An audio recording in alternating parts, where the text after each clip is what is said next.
Hi sis. So tonight we're gonna go through kina Jacob and Esau starting sa Genesis 27. Genesis 27 verse 30. So ito yung part na blines ni Isaac si Jacob. After Isaac finished blessing him, and Jacob had scarcely left his father's presence, his brother Esau came in from hunting. He too prepared some tasty food and brought it to his father. Then he said to him, "My father, please sit up and eat some of my game, so that you may give me your blessing." His father Isaac asked him, "Who are you?" "I am your son," he answered, "your firstborn, Esau." Isaac trembled violently and said, "Who is it then that hunted game and brought it to me? I ate it just before you came, and I blessed him, and indeed he will be blessed." When Esau heard his father's words, he burst out with a loud and bitter cry and said to his father, "Bless me, me too, my father." But he said, "Your brother came deceitfully and took your blessing." Esau said, "Isn't he rightly named Jacob?" So yung Jacob means, in Hebrew, it is an idiom, sabi sa NIV, of someone who takes advantage of or who deceives. So some pastors they call yung Jacob means scoundrel, manloloko, kumbaga. Verse 36, "This is the second time he has taken advantage of me. He took my birthright, and now he has taken my blessing." Then he asked, "Haven't you reserved any blessing for me?" Isaac answered Esau, "I have made him lord over you, and have made all his relatives his servants, and I have sustained him with grain and new wine. So what can I possibly do for you, my son?" Esau said to his father, "Do you have only one blessing, my father?" "Bless me too, my father." Then Esau wept aloud. His father Isaac answered him, "Your dwelling will be away from the earth's richness, away from the dew of heaven above. You will live by the sword, and you will serve your brother. But when you grow restless, you will throw his yoke from off your neck." Esau held a grudge against Jacob because of the blessing his father had given him. He said to himself, "The days of mourning for my father are near. Then I will kill my brother Jacob." When Rebekah was told what her older son Esau had said, she sent for her younger son Jacob and said to him, "Your brother Esau is planning to avenge himself by killing you. Now then, my son, do what I say. Flee at once to my brother Laban in Haran. Stay with him for a while until your brother's fury subsides. When your brother is no longer angry with you and forgets what you did to him, I'll send word for you to come back from there. Why should I lose both of you in one day?" Then Rebekah said to Isaac, "I'm disgusted with living because of these Hittite women. If Jacob takes a wife from among the women of this land, from Hittite women like this, my life will not be worth living." So Isaac called for Jacob and blessed him. Then he commanded him, "Do not marry a Canaanite woman. Go at once to Padan Aram, to the house of your mother's father, Bethuel. Take a wife for yourself there, from among the daughters of Laban, your mother's brother. May God Almighty bless you and make you fruitful and increase your numbers until you become a community of peoples. May He give you and your descendants the blessing given to Abraham, so that you may take possession of the land where you now reside as a foreigner, the land God gave to Abraham." Then Isaac sent Jacob on his way, and he went to Padan Aram to Laban son of Bethuel the Aramean, the brother of Rebekah, who was the mother of Jacob and Esau. Now Esau learned that Isaac had blessed Jacob and had sent him to Padan Aram to take a wife from there. And that when he blessed him, he commanded him, "Do not marry a Canaanite woman," and that Jacob had obeyed his father and mother and had gone to Padan Aram. Esau then realized how displeasing the Canaanite women were to his father Isaac. So he went to Ishmael and married Mahalath, the sister of Nebaioth and daughter of Ishmael, son of Abraham, in addition to the wives he already had. Jacob left Beersheba and set out for Haran. When he reached a certain place, he stopped for a night because the sun had set. Taking one of the stones there, he put it under his head and lay down to sleep. He had a dream in which he saw a stairway resting on the earth, with its top reaching to heaven, and the angels of God were ascending and descending on it. There above it stood the Lord, and he said, "I am the Lord, the God of your father Abraham, and the God of Isaac. I will give you and your descendants the land on which you are lying.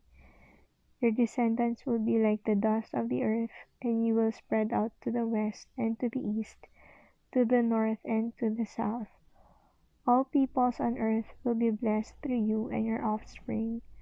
I am with you and will watch over you wherever you go, and I will bring you back to this land. I will not leave you until I have done what I have promised you." When Jacob awoke from his sleep, he thought, "Surely the Lord is in this place, and I was not aware of it." He was afraid and said, "How awesome is this place! This is none other than the house of God. This is the gate of heaven." Early the next morning, Jacob took the stone he had placed under his head and set it up as a pillar and poured oil on top of it. He called that place Bethel, though the city used to be called Luz. So yung Bethel, it means the house of God. Then Jacob made a vow, saying, "If God will be with me and will watch over me on this journey I am taking, and will give me food to eat and clothes to wear, so that I return safely to my father's household, then the Lord will be my God, and this stone that I have set up as a pillar will be God's house. And of all that you give me, I will give you a tenth." So, stop muna tayo dun. Yung part na to, dito nagsimula kasi yung strife or yung disagreement between Esau and Jacob.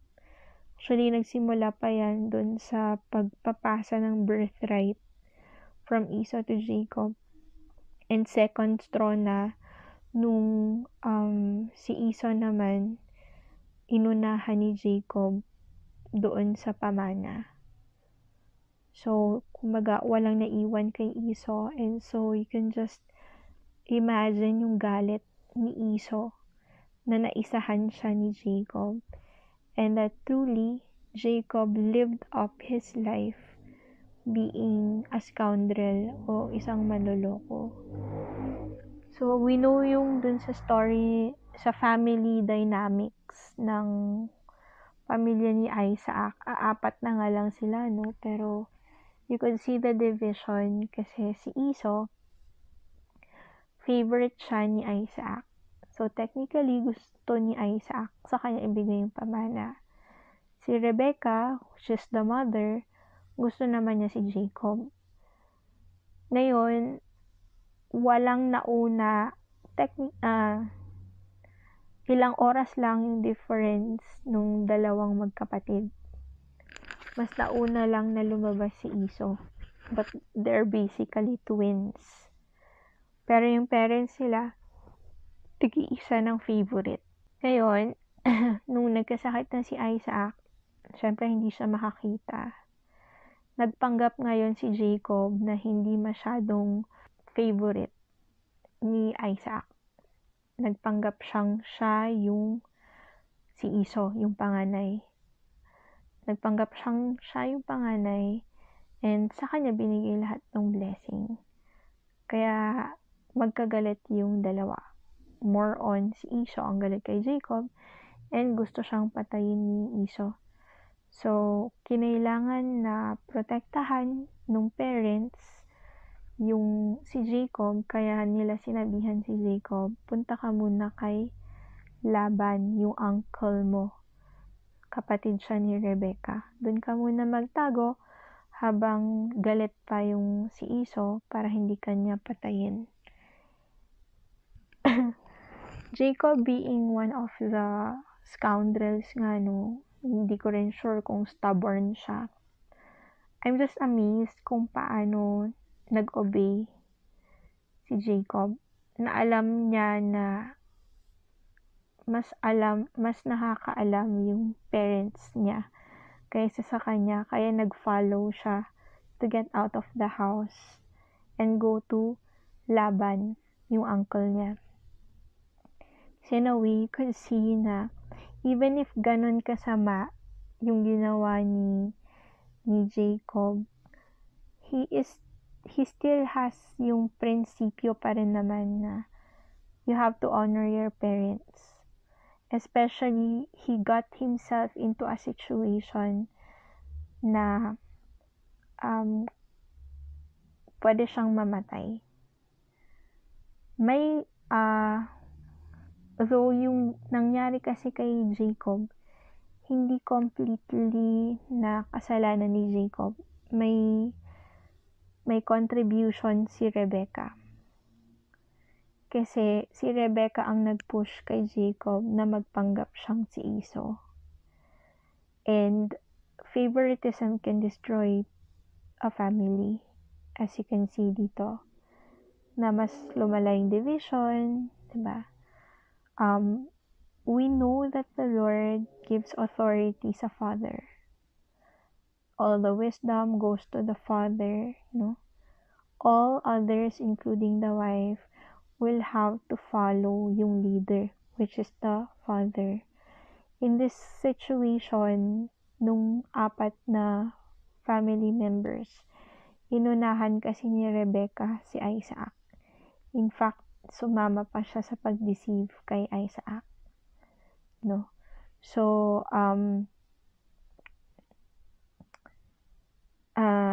ito ngayon, yung kinahinatnan ng favoritism ni Rebecca. The life of Jacob is at risk, or parang pwede siyang patayin dahil nga sa hindi na mabawi yung pag-bless sa kanya. But the Lord allowed. One thing you always have to consider pag may mga ganitong situations, but the Lord allowed, so probably may purpose. And true enough, after na umalis ni Jacob, diba dun sa susunod na chapter, nagkaroon siya ng dream. When he was away from the house already, nagkaroon siya ng dream na nagpakilala sa kanya si God, yung God ni Abraham, yung God ni Isaac. You can just see from this short passage na baka hindi pa niya talaga kilala yung Diyos na pinagsisilbihan ng mga magulang niya. Pero nung nagpakilala na mismo yung Panginoon sa kanya, through this vision, yung ascending and descending of angels, I have a feeling this is the same vision. Meron kasing may part sa The Chosen before nabanggit nila about the ascending and descending of angels sa Son of Man, nung interaction siya ni Nathaniel, ni Nathaniel tsaka ni Jesus. Si Nathaniel, nasa New Testament siya, friend siya ni Philip. Tapos, may nabanggit about the Son of Man. Pero, when I reread this book of Genesis, kasi dito pala nag-umpisa yung vision na yun. The angels ascending and descending, ito pala yung tsaka yung stairway, di ba? Jesus is the only way, the truth, and the life. So, stairway going to heaven. In a way, parang naging illustration siya of Jesus in the Old Testament, no, as a stairway. So dito pa lang sa chapter 28, nagpakilala si Jesus, si Yahweh, and nakilala niya at naniwala siya. To the point na sinabi nga ni Jacob, I make this vow, my Lord. If God will be with me and will watch over me on this journey I am taking, and will give me food to eat and clothes to wear, so that I return safely to my father's household, then the Lord will be my God, and this stone I have set up as a pillar will be God's house. So sabi niya na, Lord, kung papatnubayan ninyo yung magiging daan ko, going to Laban, you will give me my food. Kasi wala siyang nadala doon sa place he is going to. Hindi sure kung magkakaroon siya ng pagkain. Hindi sure kung magkakaroon siya ng shelter, kung gaano katagal bago ma-providean siya. It was uncertain. He left his father's household with nothing. But the Lord fulfilled yung promise. Dahil after that, nakilala niya si Rachel doon sa na nagtetend doon sa mga sheep. Ang nakakatawa pa kasi nung nakita niya si Rachel sa chapter 29, you can read through it. Parang, God has answered me. Nakita lang niya si Rachel, no? So, Rachel is the daughter of Laban. So, tamang daan yung tinahak. The Lord was leading Jacob dun sa tamang mga people para dun sa will ni Lord for Jacob. At this point siguro, hindi pa natin alam, even as a reader, kung ano yung will ni Lord for Jacob. But eventually, as the story progresses, no, makikita mo na yung dating deceiver, yung dating mocker, yung mga pinagdaanan niya sa household ni Laban, yung pinagdaanan niya sa dalawa niyang asawa, parang yun yung refining ng soul niya, yun yung refining process sa kanya ni Lord para mas lumalim yung pananampalataya niya kay God. Kasi there was a time dun sa next chapters until umalis na si Jacob sa bahay ni Laban na mapapansin mo dun sa household ni Laban ang gulo-gulo. Magugulat ka na paano kayang yung isang pinili ni God na si Jacob, in a way na napapakita na kasi through the story na the Lord is seeing Jacob as righteous. Even if naging makasalanan siya, lalo sa kapatid niya sa parents niya, the Lord saw him as righteous throughout the story until Mount Peniel na kinonfirm ni Lord, yes, I see you as righteous. I now call you Israel, no longer Jacob. Binigyan siya ng bagong pangalan kasi hindi na siya yung dating makasalanan. Yung nangyari kasi sa household ni Laban, puros deception, puros lies. Si Laban kasi sabi, ang gusto talaga napakasalan ni Jacob, si Rachel. So, nagtrabaho ng unang-una linoko siya kasi sabi, okay, magtrabaho ka sa akin for this number of years and I will give you the hand of my daughter. Pangalawang daughter niya si Rachel na siya yung minamata, target ni Jacob. Nung natapos na yung number of years ng pagtatrabaho niya para kay Laban, his uncle niya yun, okay, I give you Leah. Wait lang, pinag-usapan natin si Rachel.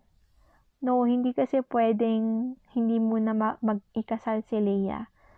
So, ikasal muna kayo and then work for how many years para sa hand ni Rachel. So, taking advantage of Jacob. Nagtrabaho na naman si Jacob para lang sa kamay ni Rachel. During that time, nakasal sila ni Leah, hindi naramdaman ni Leah na mahal siya ni Jacob. Kasi yun nga, ang totoong mahal ni Jacob, si Rachel. Kumbaga, ipinilit na lang ng uncle niya yung panganay sa kanya. But they did have children, yung first and second, I think, first and second yata. Basta, nagkaroon sila ng children. Hanggang sa nakuha niya si Rachel, ngayon, si Rachel hindi magkaroon ng anak. Having no children during that time was kind of like a dysfunction. Kumbaga, wala kang kwentang part ng society kung babae ka na hindi nagbe-bear ng child. So, it took how many years, nakailang anak si Leah, wala pa rin bine-bear na child si Rachel. Tapos, ang isa pang dumagdag sa gulo ng household na yun, parang, I will do this for Jacob so he will love me more. Tapos, ganun din si Rachel. I will do this for Jacob so he will love me more. So, there was like a competition between yung daughters ni Laban para kay Jacob. Na hindi sila contented, na hindi sila masaya.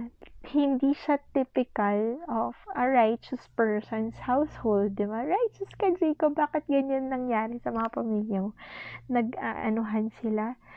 Nagpapagalingan kung mas marami akong iaanak kaysa sa'yo, ganyan. You can read through it through Genesis 29 hanggang 31. So, within that text, no, malalaman natin na kaya naging magulo yung household, na-expose si Laban.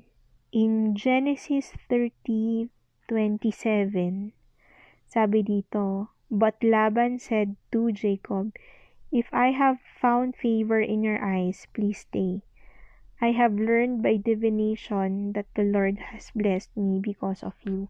Nung time na gusto nang umalis ni Jacob doon sa bahay ni Laban, kasi ang gulo-gulo na nga, nakita niya yung hindi pagiging just ni Laban.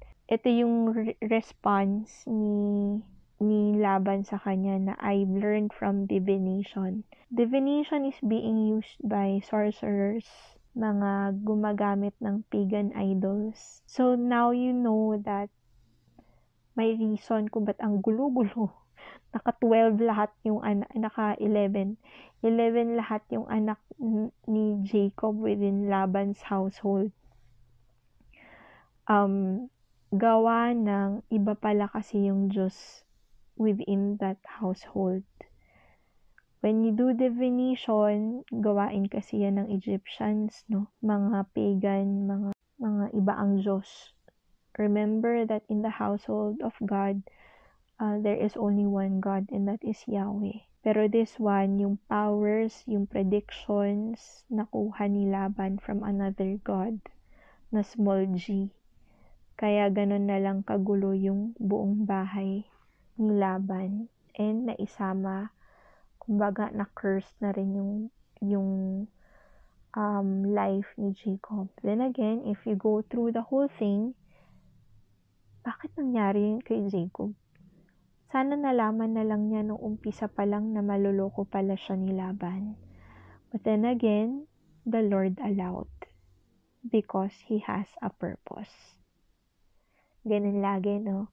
The Lord allows because God has a purpose.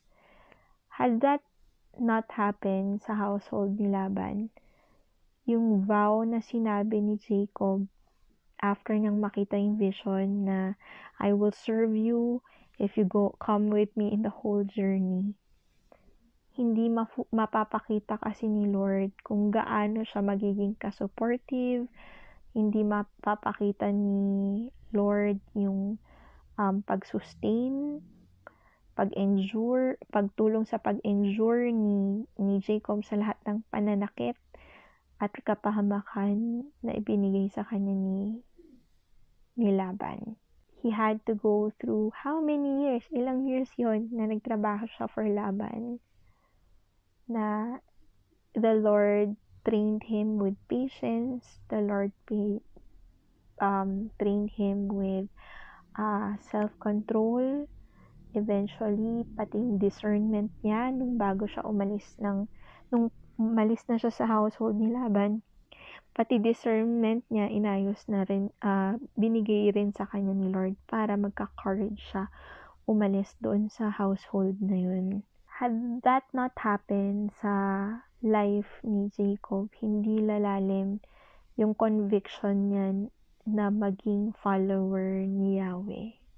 The whole process, it was a process, no? Yung buong pagstay niya kay Laban, the whole process made him the Jacob that the Lord wanted.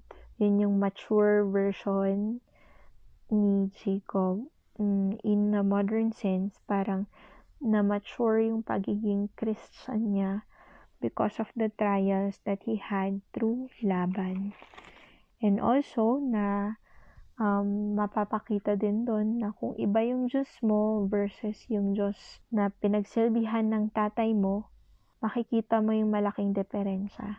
Na kahit papano, kahit na may pagkukulang din doon sa household ni Isaac because of the favoritism, hindi naging super gulo na dalawa-dalawa yung asawa, ilan lahat yung anak niya in total, di ba? Yung part na nagpapagalingan si Leah tsaka si Rachel. Kaya dumami yung mga anak nila.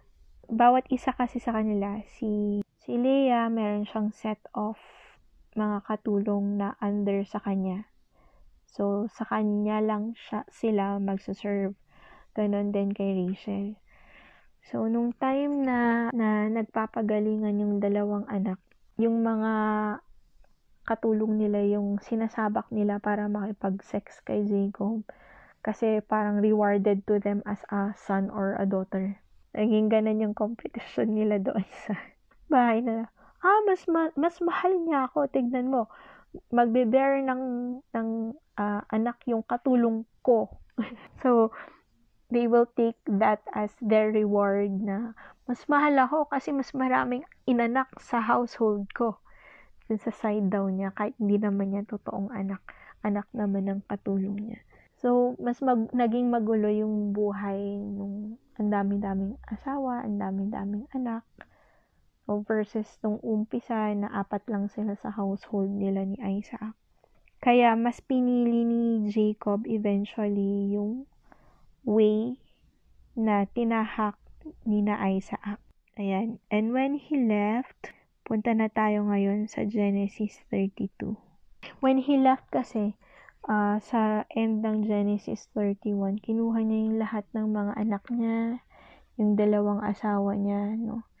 And all of yung mga isineparate niya na mga sheep, mga animals. Kasi most of yung animals, yung mga pag-aari ni Jacob kay Laban actually. Pero nag-separate siya ng kanya. Mas magagandang quality yung nakuha ni Jacob. Binigyan siya ng wisdom ni Lord on how to have better offspring yung mga animals niya. So, yung mga lahat ng yon pag-aari niya, dinala niya. Umalis sila sa household ni Laban. So, in Genesis 32, basahin natin. Jacob also went on his way, and the angels of God met him. When Jacob saw them, he said, "This is the camp of God." So he named that place Mahanaim, which means 2 camps.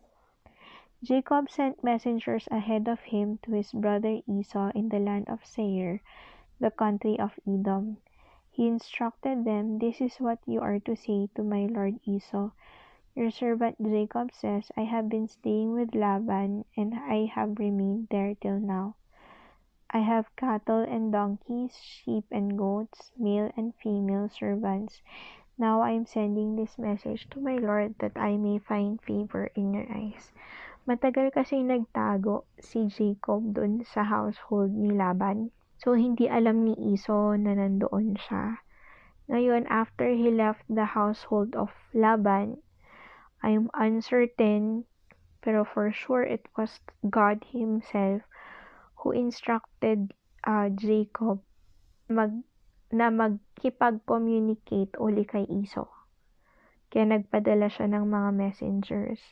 Kasi kung kunwari hindi pa na-resolve yung takot ni Jacob or yung galit niya sa kapatid niya, he would not have had the courage para magpadala ng letter, ng messengers doon sa kapatid niya to tell Esau where he is.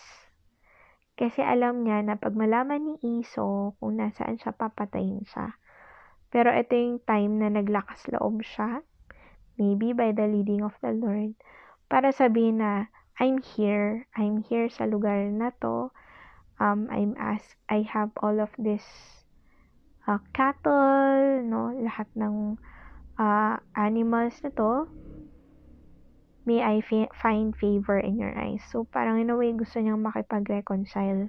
When the messengers returned to Jacob, they said, we went to your brother Esau, and now he is coming to meet you, and 400 men are with him. In great fear and distress, Jacob divided the people who were with him into 2 groups, and the flocks and herds and camels as well. He thought, if Esau comes and attacks one group, the group that is left may escape. Then Jacob prayed, O God of my father Abraham, God of my father Isaac, Lord, you said to me, go back to your country and your relatives, and I will make you prosper. I am unworthy of all the kindness and faithfulness you have shown your servant. I had only my staff when I crossed this Jordan, but now I have become 2 camps. Save me, I pray, from the hand of my brother Esau, for I am afraid he will come and attack me, and also the mothers with their children. But you have said, I will surely make you prosper, and will make you descendants, like the sand of the sea, which cannot be counted. So, tama nga.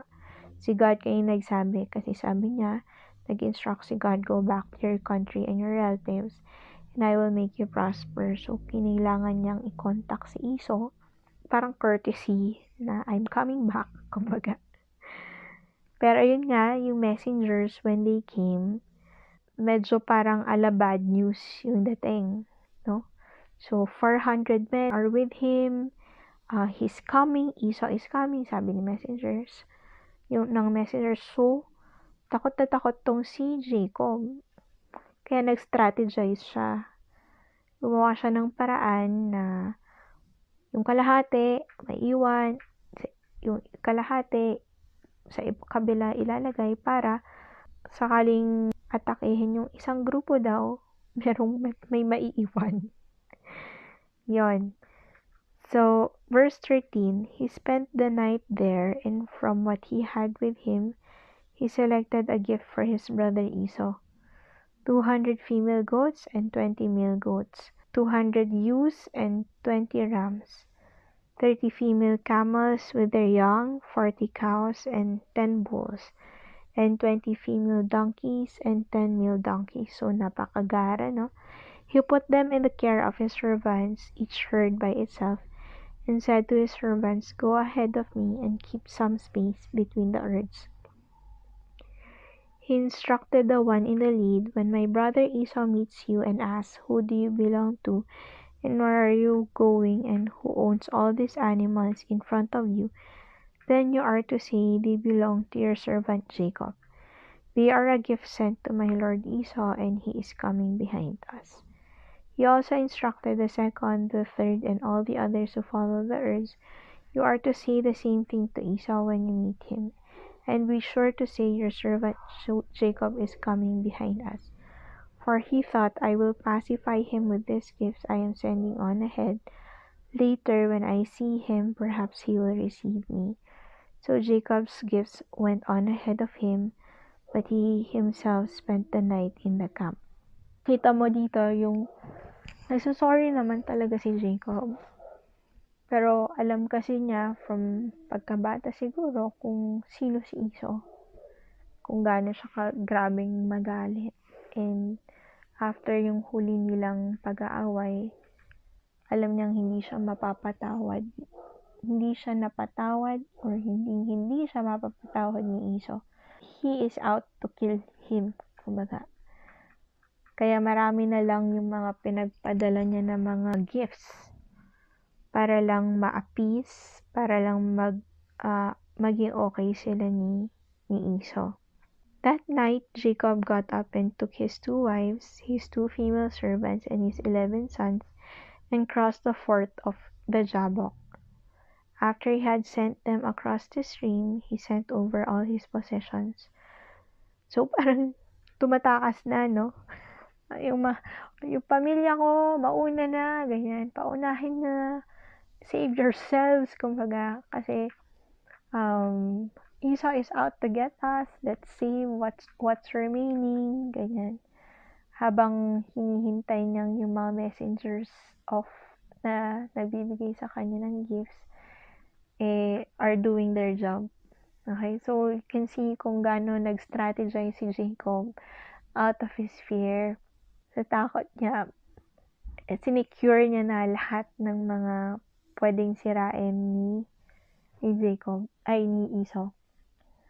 So Jacob was left alone, verse 24, and a man wrestled with him till daybreak. When the man saw that he could not overpower him, he touched the socket of Jacob's hip, so that his hip was wrenched as he wrestled with the man. Then the man said, "Let me go, for it is daybreak." But Jacob replied, "I will not let you go unless you bless me." The man asked him, "What is your name?" "Jacob," he answered. Then the man said, "Your name will no longer be Jacob, but Israel, because you have struggled with God and with humans and have overcome." Jacob said, "Please tell me your name." But he replied, "Why do you ask my name?" Then he blessed him there. So Jacob called that place Peniel, saying, "It is because I saw God face to face, and yet my life was spared." The sun rose above him as he passed Peniel, and he was limping because of his hip. Therefore, to this day, the Israelites do not eat the tendon attached to the socket of the hip, because the socket of Jacob's hip was touched near the tendon. Okay, so here, at the very end of this chapter, malalaman natin na the man that Jacob wrestled with was God himself. So, mula midnight hanggang daybreak, nighttime until daybreak, nag-wrestle sila. Nung time ng mga Israelites, yung mga nasa Old Testament, they're very afraid of God.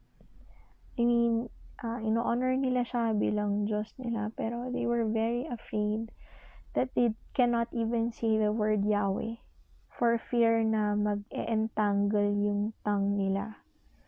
Even nung panahon ni Moses, they fear going into the presence of God kasi kung may mali, kunwari may sin, may maliit na sin, hindi nalinisan ng maigi ng blood sacrifice, yung sin nila or may pride sila sa heart nila, they will be destroyed in the presence of God. No one would want to, they seek the Lord, but they would not want to be in the presence of God for fear of dying. Nung time, kunwari, sa Exodus, sa Mount Sinai, nung lumiliyab yung Mount Sinai, hindi makalapit yung Israelites sa mountain even if they could hear God's voice from the burning mountain.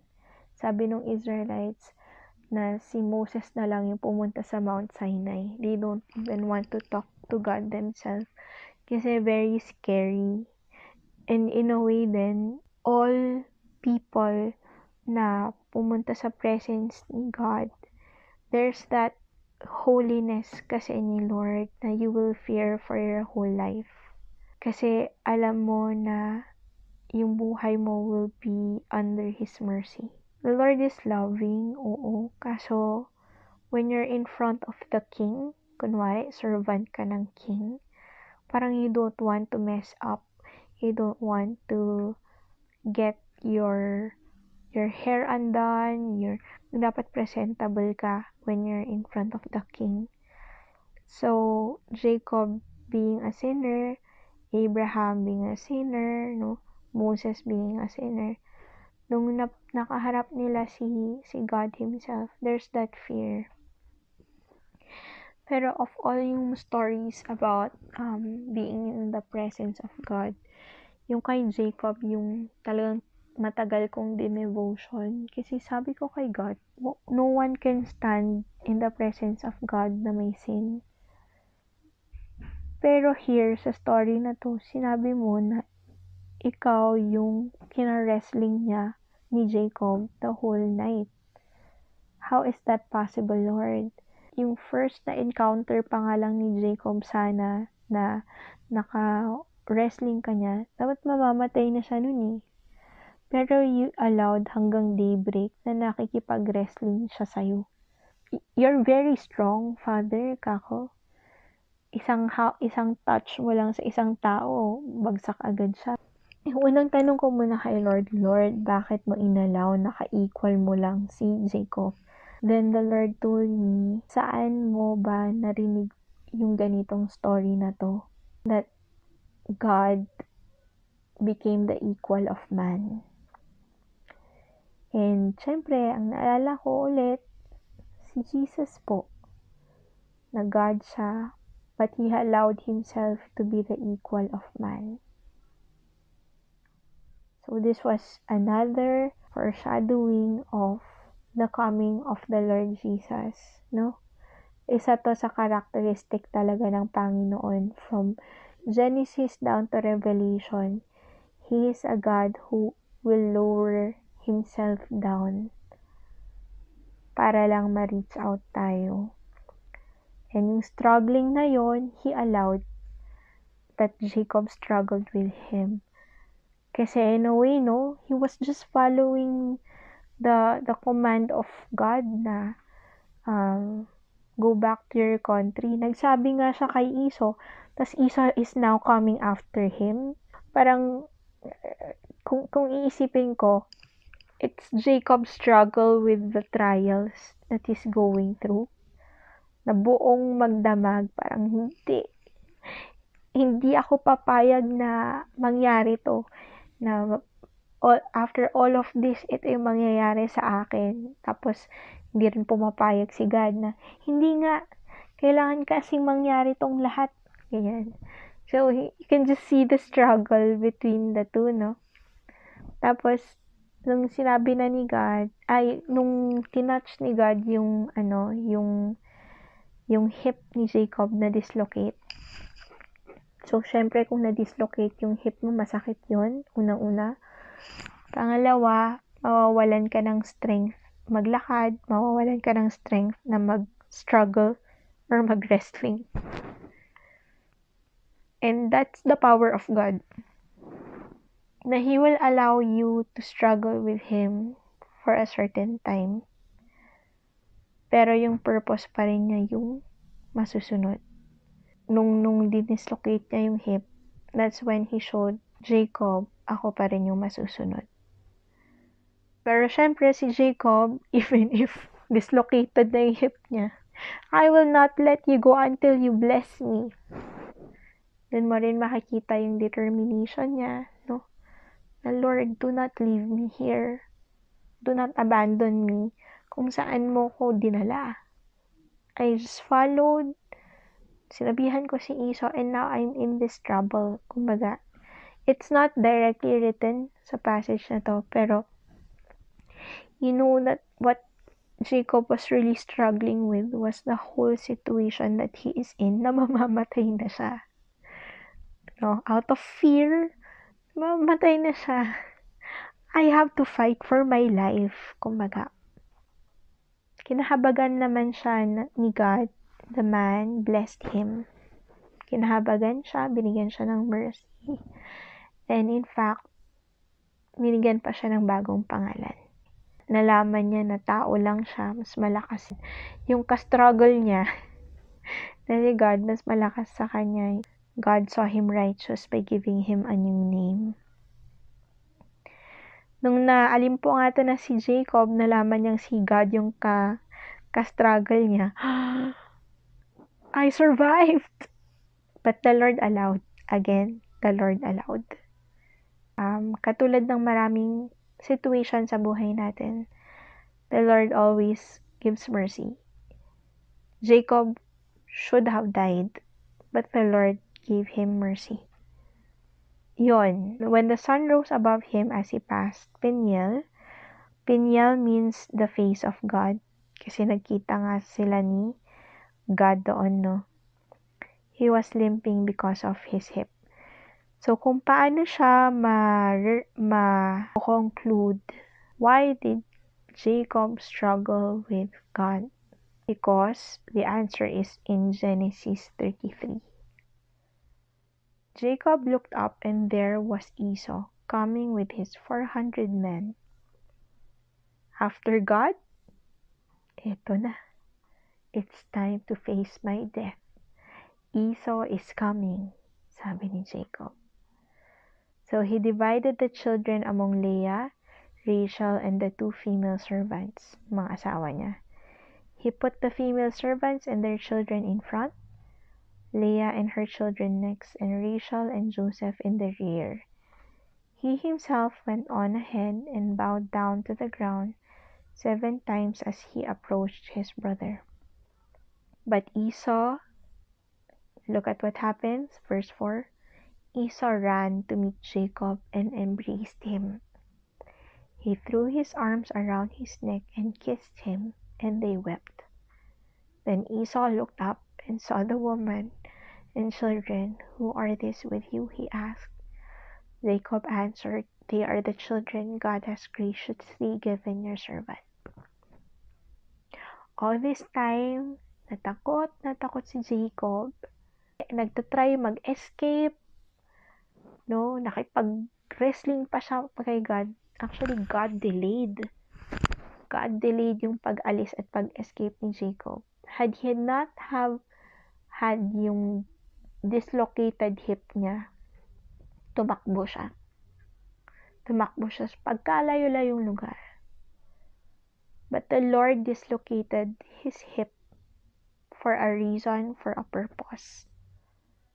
You have to face Esau. Because what happens when he finally faced Esau? Esau ran to embrace Jacob. All that time, nakala ni Jacob galit si Esau sa kanya. The Lord already was dealing with Esau's heart. The Lord was already ministering to Esau to forgive Jacob. Kaya nung nalaman ni Esau kung nasan si Jacob, ganun na lang yung pagmamadali ni Esau hindi ko rin alam kung ba't may 400 men, no? Baka ibibigay niya yung 400 men kay Jacob, but I don't know kung ba't ganun yung setting.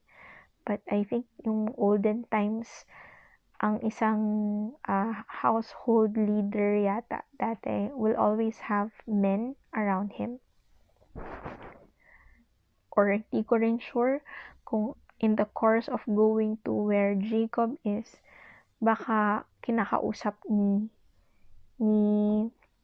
God si Esau na initially umalis sila sa town nila para patayin si Jacob, pero during yung travel nila going to Jacob, habang nag-aayos-ayos si Jacob at nakipag-wrestling kay God doon, Esau was also being talked to by God in his travel going to Jacob. Takot na lang din ni Esau sa Panginoon and acceptance of all that happened. Na-let go niya yung galit for Jacob.